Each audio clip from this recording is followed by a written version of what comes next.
My Last Duchess by Robert Browning is a dramatic monologue in which the Duke of Ferrara, a city in Italy, shows a painting of his former wife, the Duchess, to a guest. The Duke points out the look on his wife's face, a kind of blush or a look of happiness, and he explains how his wife disappointed him by looking not only at him, her husband, in this way, but looking at everyone else in the same way too. Everything impressed her and made her happy. The sunset, some cherries given to her by an admirer, or riding a horse. The Duke was disappointed by this and gave commands, perhaps to have her killed. Near the end of the poem we learn that the Duke is telling this to the servant of a count. The Duke now wants to marry the count's daughter.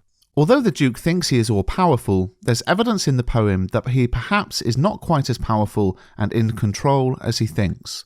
Let me just point out, this video is a quick recap of the poem. To learn more, watch my full analysis, which I'll link at the end. In terms of form, My Last Duchess is a dramatic monologue, which means that the poem focuses on a single person giving a speech to a silent listener.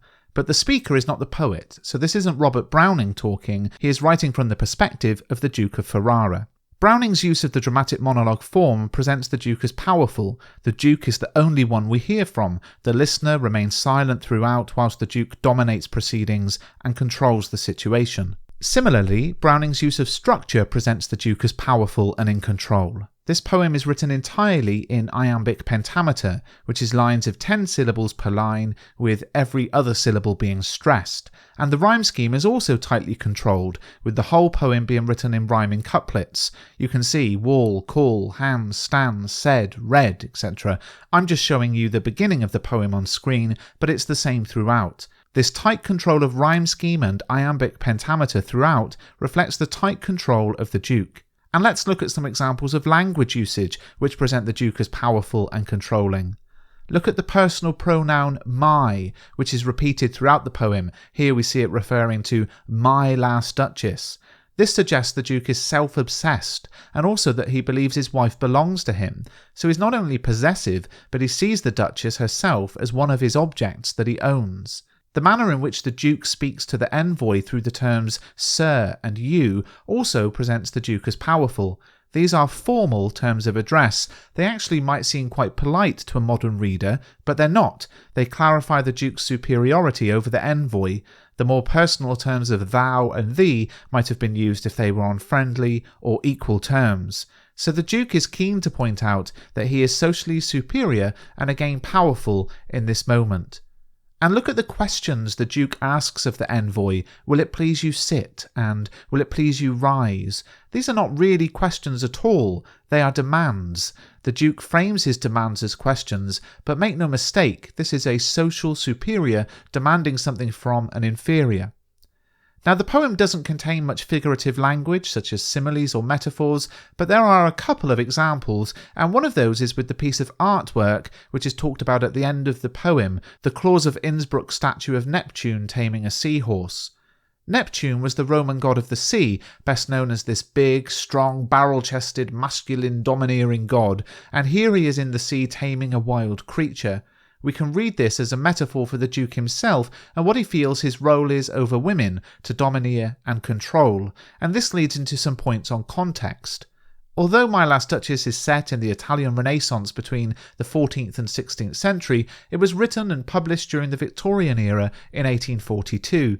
In terms of context, it's useful to look at Victorian attitudes to women. At the time the poem was written, when a woman married, she became the legal property of her husband. A wife's role was seen as the angel of the house who existed to serve and entertain her husband. In this light, it's possible to read this poem as a criticism of Victorian attitudes to women.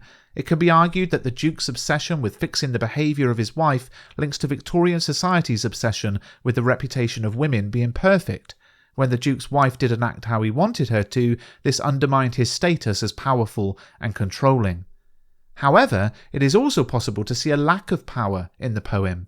Although there is a tight structural control with the use of iambic pentameter and the rhyming couplets, there are other structural features which suggest a lack of control and power. The first of these is enjambment, where sentences run over the lines. You can see here in this same example on screen, this one sentence runs over 3 separate lines. The enjambment reflects actually that the Duke doesn't have complete control. He's quite uncontrolled and wild in his anger.